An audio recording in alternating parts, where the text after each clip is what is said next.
Hey, this is a special episode of the hashtag Am Writing podcast here on YouTube.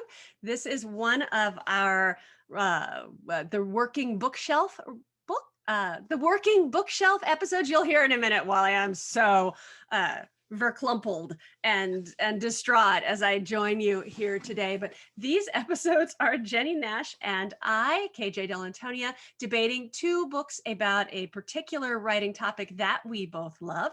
This episode is centered on books to read when you want to up your game. And what happened with this episode is that I forgot to press record on the Zoom. So we have the audio, but we do not have the video. So in a moment, the audio is going to come straight to you. But meanwhile, Jennie and I will both share. These are the books we'll be talking about in case you'd like to see them up close and personal. And we hope you'll stick with us and enjoy the audio of this episode. And yeah, I probably, hopefully, will only make that mistake once. Howdy, writers. This special season of the hashtag Am Writing podcast is sponsored by Author Accelerator.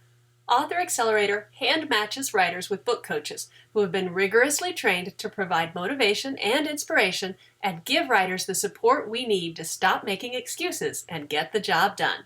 Find out more and get book coach Jennie Nash's week-long Find Your Foundation Writing Challenge at authoraccelerator.com/amwriting. Author Accelerator also trains book coaches to build their own successful coaching businesses. For more on becoming a coach, go to bookcoaches.com.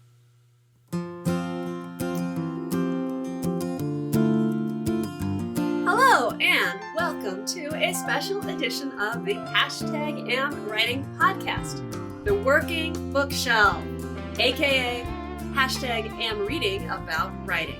I am KJ Dell'Antonia, New York Times bestselling author of The Chicken Sisters and How to Be a Happier Parent, and also a former editor at the New York Times. And I'm Jennie Nash. I'm an author, a book coach, an entrepreneur, and creator of the Book Coach Certification Program at Author Accelerator. In every episode of this series, Jennie and I will discuss and debate a pair of popular books on writing focusing on a specific topic like structure, creativity, characterization, productivity. We're going to tell you why these books are our favorites, and then we're going to put them head to head in a debate about which is best in our Fight Me segment. Then we're going to go into a discussion of the topic itself. The result will be our usual hashtag Am Writing actionable, inspirational advice that can help you get your work done, whether you're a seasoned pro or just getting started. And today we're talking about upping your game. Upping your game. Yes. Upping your game. And the book that, well, I'll let you go first.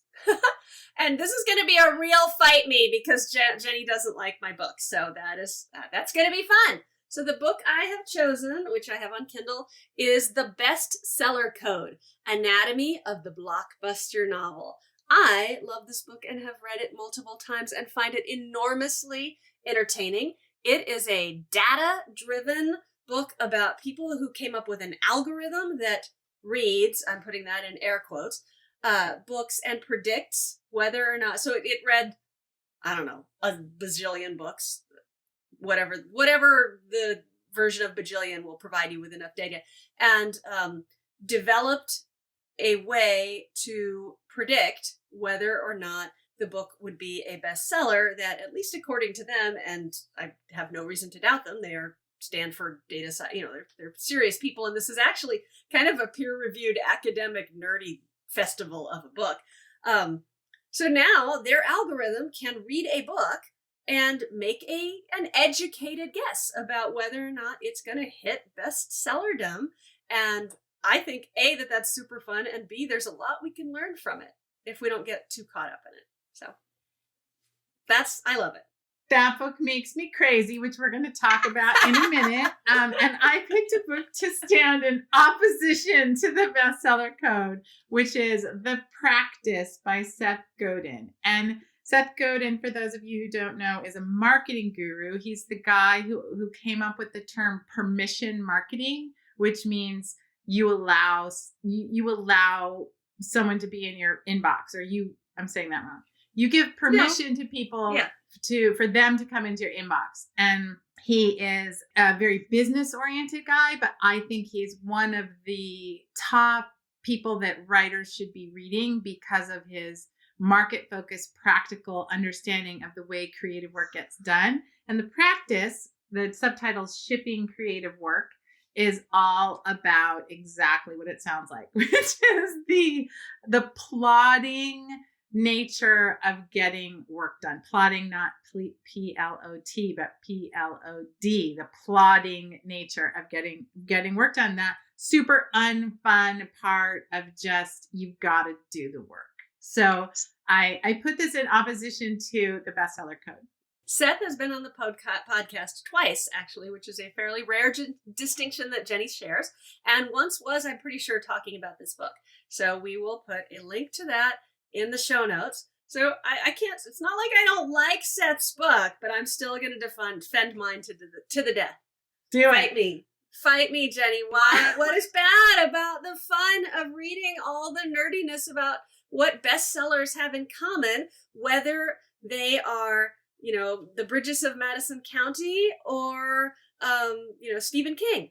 Because or the Da Vinci Code. The number one biggest danger, giant neon flashing sign problem for the vast majority of writers is that they think they can reverse engineer success. They think there's a way to look at people that have been successful and figure out what they did and then do it their own selves to get to that same outcome. And it is so deeply false and untrue, and it causes so much pain and suffering, and it's so wrong that even the mere idea, I'll take one tiny little thing from the Bestseller Code about the titles that are nouns. And what's hilarious about this conversation, which we're gonna dig into in just a minute, is that you, KJ Dell'Antonia, have defied all of the things I am saying. And it makes me so angry because you, just by sitting there with your cute face and your book behind you,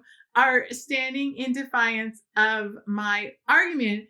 And so I also think you can reverse engineer other people's careers. I am all about reverse engineering other people's careers.16 the thing. I think we're probably talking about two different things in a sense, which is not unexpected. When I say you can reverse engineer somebody's career, you cannot reverse engineer their success. You can reverse engineer the book. You cannot reverse engineer the book's success. So, we talk often on the podcast about I want to be Anna Quindlen when I grow up. Right. Well, she wrote a nonfiction. She wrote a parenting column. She wrote, I've picked her for the moment and then she wrote novels, and then she wrote a book of essays. So maybe that's where I'm going. I've picked her for the moment because she matches. But when I was getting started, I picked people that were just a little ahead of me and went, okay, what did they do? What did they break into? How did that happen? So that is, And to be fair, I'm all about the reverse engineering. To be fair, I am a massive fan of that too. And I do that in my career. And I also urge my writers to do it. One thing I always say is you can steal structure. You can steal somebody else's structure. So in theory, I agree with that idea for sure. But the specific... It unfortunately doesn't replace doing the work. That's right. And so when I say the biggest neon flashing sign danger is when people think, so I just see this so often and I can recognize it now. The Da Vinci Code is easy and dumb, and I can do that. Well, it's like I'm a train on the tracks. I know what the track is. I'm not going to deviate from the track because the track is what's going to get me there. Don't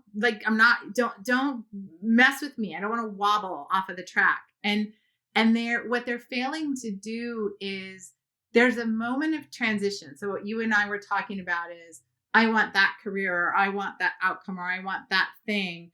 But there's a moment in which you have to own it. You have to make it yours. You have to, and I'll give an analogy for this. During the pandemic, I was doing some painting, and I don't have, like canvas art painting. I have no training as an artist whatsoever. So what I was doing was I was finding paintings that I like and trying to copy them. And I had a certain degree of success doing this. And I would literally draw with pencil on my canvas what they had done and reverse engineer, that's an age-old practice of learning.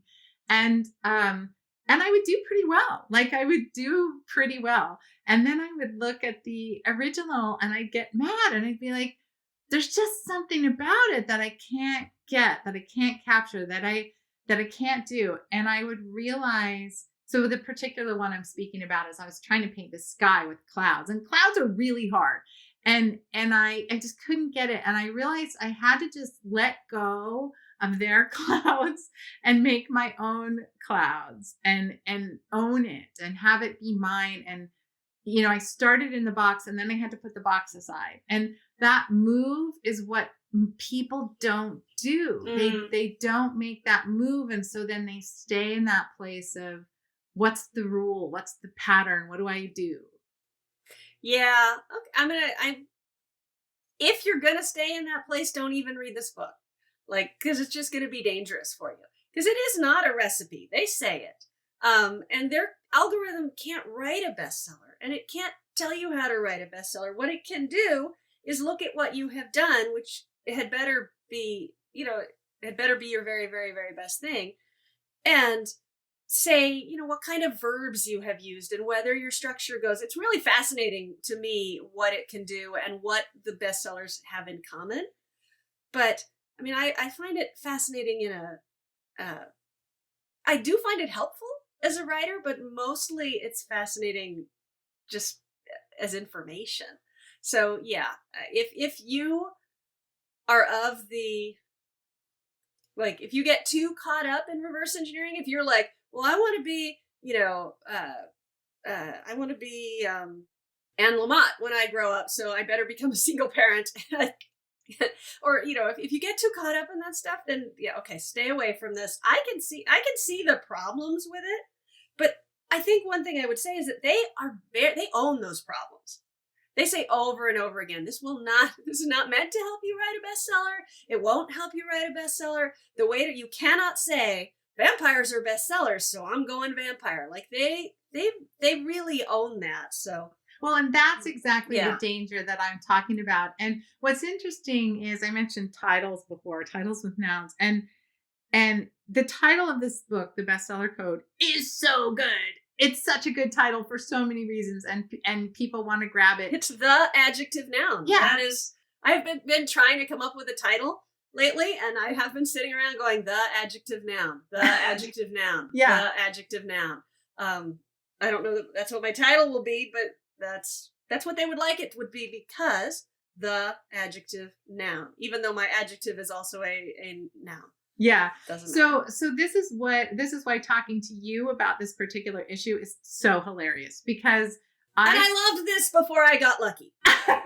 Just saying. And I did not believe this would get lucky. This was a totally unexpected I spend a gift lot of from time. Reese Witherspoon that I must have earned by being very good in a previous life. That's all I got.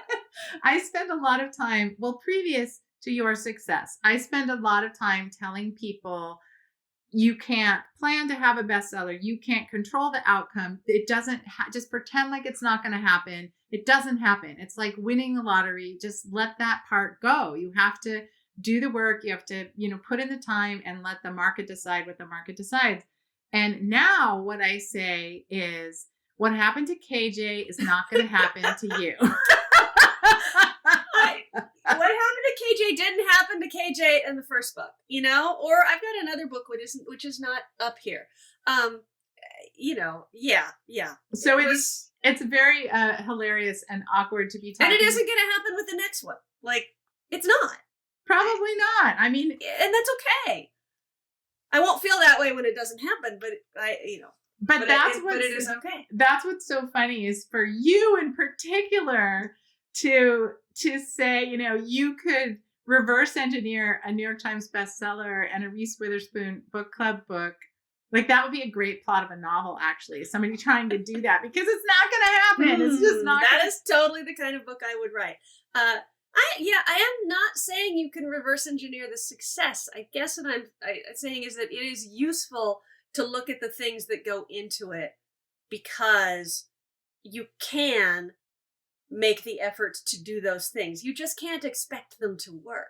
That's interesting. Well, and I do think,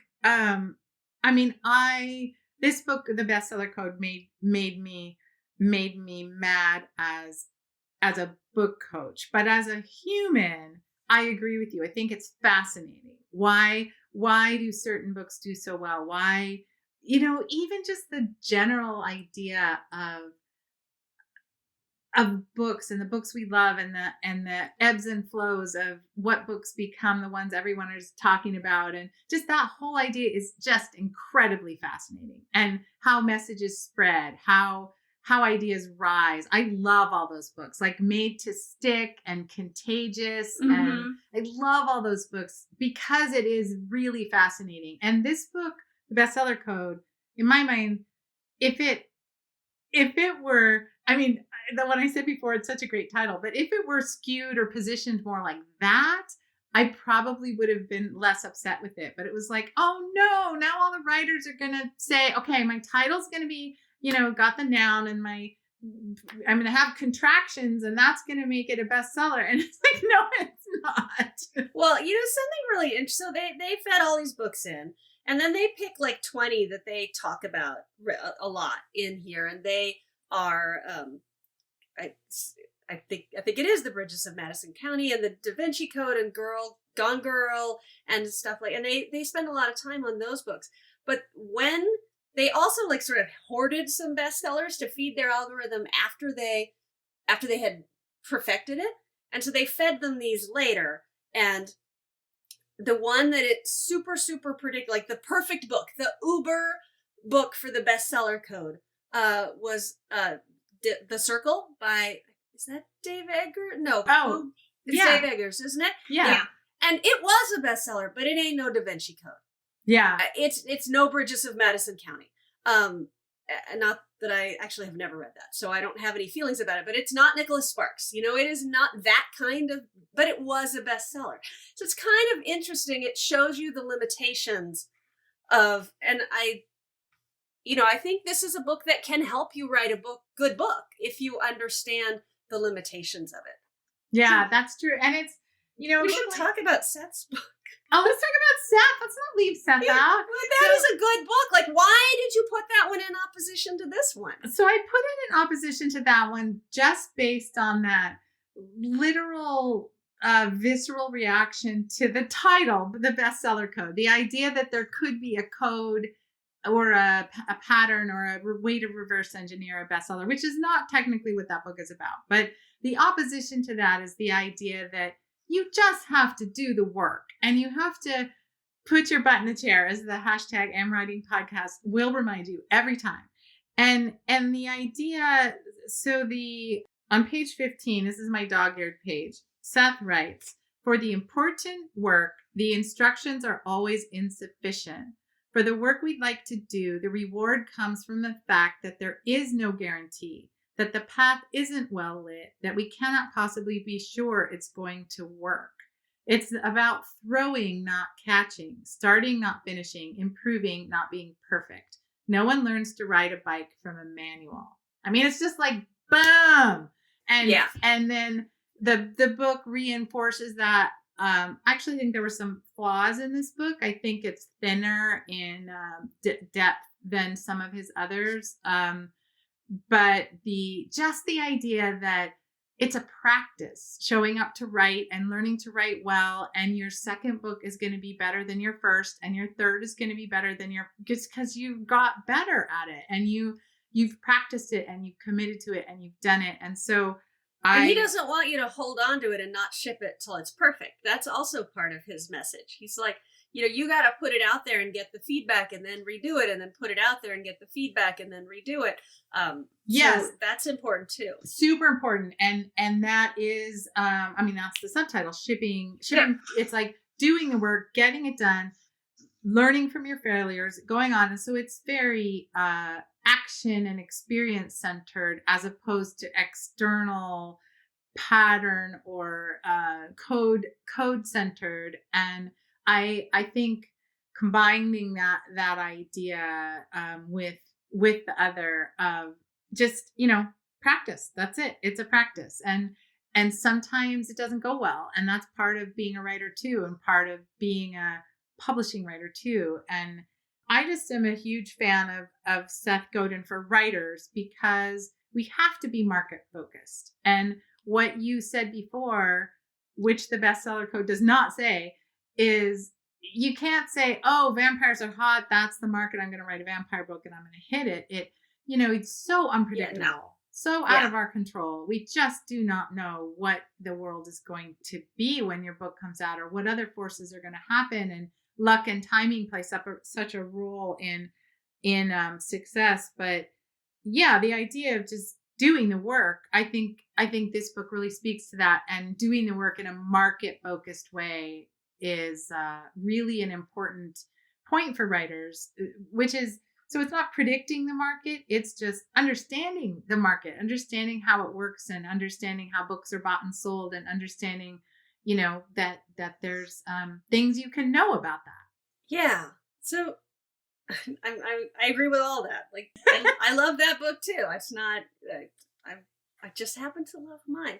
So I didn't tell you what page was dog-eared in this, but the page that's dog-eared in this for me is uber practical. And it isn't so much that I have dog-eared as it is that I literally copied it onto a Post-it note, which I carry around with me, which gets messed up and I have to re-copy this. It is a list of verbs that are used in bestsellers and verbs that are used in not bestsellers. It is just another way to just the verbs. Wow. So bestseller, protagonists in best-selling books run, jump, scream, cry, want, need. They do not whine. They do not sit. They do not, and then there's a lot of passive verbs on the do not. And that, it's not like I go through and change verbs to match those. It is more a reminder of what readers are looking for when they want, in the movement of a plot and a book. And I adore the granularity of a list of 40 verbs that I have on it. I have it on a literal dog-eared Post-it. When you say you carry it around with you, you mean like in your wallet? It's stuck in, it is right now, it is gone. It has disappeared, but it was stuck on the notebook that I was using to write it was stuck on the notebook that I was using to write to keep notes on the draft. I didn't write the draft of the current book in a notebook, but I would sort of, when I got stuck, I go and scribble things like, well, what if this, and what if that, and what if that? And it was stuck to that. And what would happen is it would come off that and it would sort of be in the bottom of a bag, and then I would find it. It's just around. It's like in the ether where I find it periodically. And I've had to copy it out once more. And now that I've talked about it, I probably need to copy it out again. I love it. Well, I don't know who wins this round. I was trying to bring in the big gun of Seth Godin to beat the bestseller code. I don't know if I did, but it was it was a good effort. It was a good effort, and it's not gonna. The bestseller code isn't gonna teach you to write a bestseller, but it might help you make your writing better, and it might entertain you. I love it. Well, the 5 things that I am going to highlight about Seth Godin's The Practice are super short entries. We always need that. Very market focused. I think it's important for writers to think about the market, and again, not to write to the market, but just to know the market is out there and to think about it. And he is really market focused. I like the fact that this book is not just about writing, it's about all creators. And I think it really helps writers to think about what's Bruce Springsteen doing in this regard? What is, famous photographer doing? What's an architect doing? What's an entrepreneur doing? Think only living in the echo chamber of writers is a little limiting. So I do like that this is all creators, and then there's just the ineffable Sethness of this book that one has to put as the reason. So he is good. It is true. So my 5 things about the bestseller code are that it is so friggin' nerdy. That's number 1. Just the sheer idea of an algorithm doing this, I find enormously entertaining. And I am not for 1 minute fooled that algorithms will someday write bestsellers, but I like the nerdiness of it. I like that it isn't focused on literary fiction or on genre fiction. So many of the writing books that we talk about or love are they're one or the other. Like the examples are Hemingway, or the examples are you need to write a book a month and see how fast you can do it. It's focused on books that don't always get a lot of love in writing books, but they are books that readers love. I like the gritty approach to style. I just talked about the list of verbs. I love the list of verbs. That is helpful. Everybody needs a list of verbs. I like that the bestseller code really focuses. It is actually not a book focused on writing. Although it talks about writing, it is a book focused on what readers want. And that not very many of our books are focused on that. These are the things that are important to readers. They talk about themes readers love, and they're not talking about love conquers all. They're talking about families sitting at dinner. It's one of the most interesting things in this book is their firm conviction that 50 Shades of Grey is not about sex. What?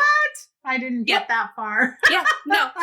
It's not about sex. It's about relationships. And when their computer reads it, sure, sex is a topic in much the way that like lawyering is a topic in John Grisham's books. It's hysterical.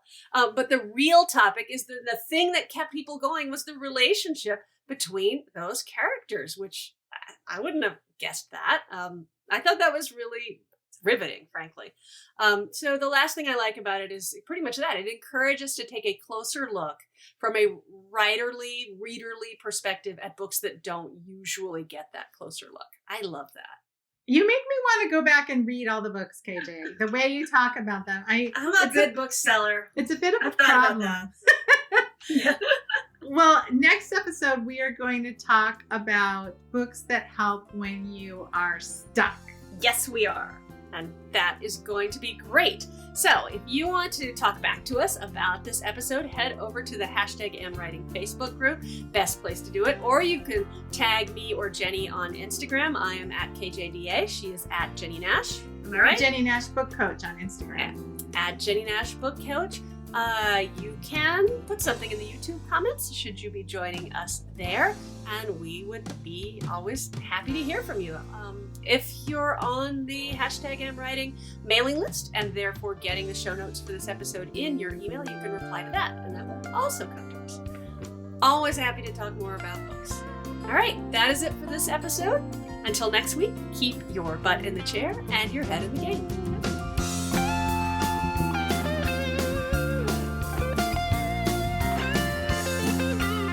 The #AmWriting podcast is produced by Andrew Perella.